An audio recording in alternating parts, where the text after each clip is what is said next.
بسم اللہ الرحمن الرحیم۔ محترم سامعین کرام، السلام علیکم ورحمۃ اللہ وبرکاتہ۔ آج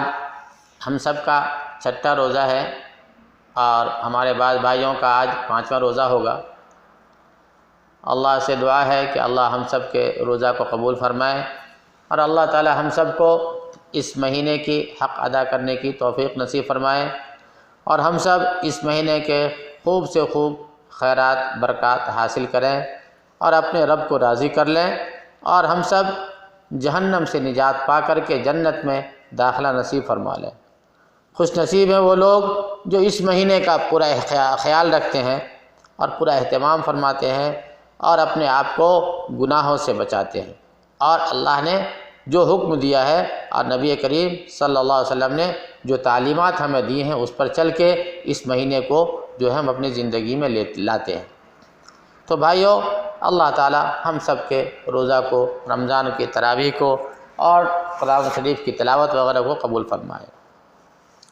تو ابھی آپ کے سامنے جو بات آ رہی ہے وہ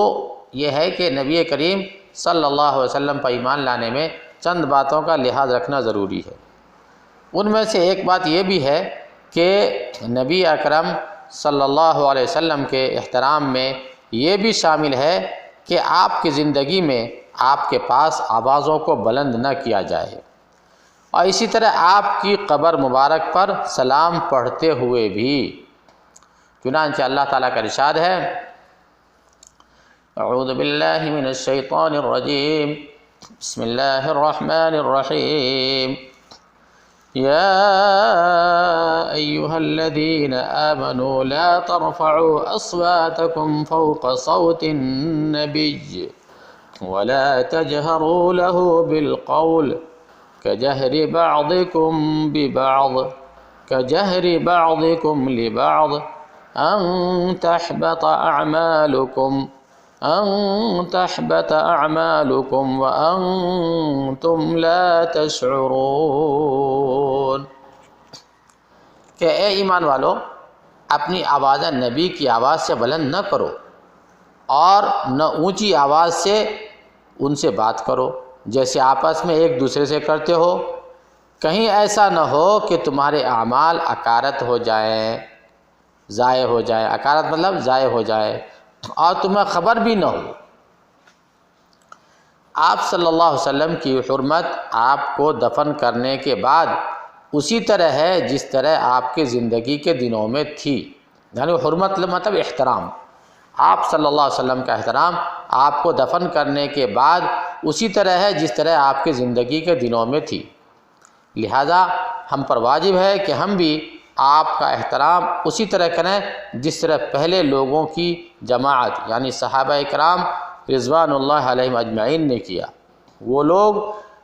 وہ لوگوں میں سب سے زیادہ آپ صلی اللہ علیہ وسلم کی پیروی کرنے والے تھے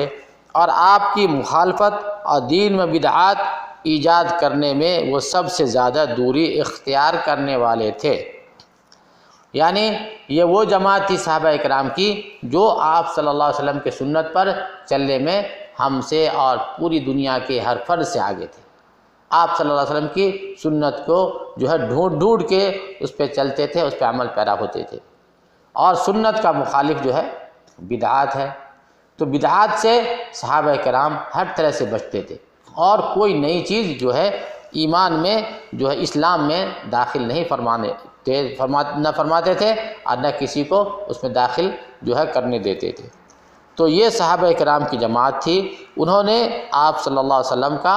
زندگی میں بھی احترام فرمایا اور آپ صلی اللہ علیہ وسلم کے وفات کے بعد بھی جو ہے آپ کا احترام فرمایا۔ تو خلاصہ یہ ہے کہ آپ صلی اللہ علیہ وسلم کے قبر شریف پہ جب ہمارا آپ سلام پیش کرنے کے لیے جائیں تو وہاں بھی کوئی ایسی حرکت ہم سے نہ ہوئے یا کوئی ایسی بلند آواز ہم سے نہ نکل آئے جس سے آپ صلی اللہ علیہ وسلم کو تکلیف پہنچے۔ تو ہم سب کو اس کا احتیاط اور اس کا خیال رکھنا ضروری ہے۔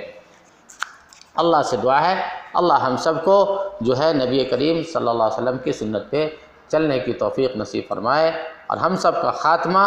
سنت نبی حضرت محمد صلی اللہ علیہ وسلم پہ ہو اور ہم سب جو ہے سنت نبی صلی اللہ علیہ وسلم پر زندگی بھر چلتے ہوئے اس دنیا کو جو ہے الوداع کہیں۔ وآخر دعوانا ان الحمد للہ رب العالمین۔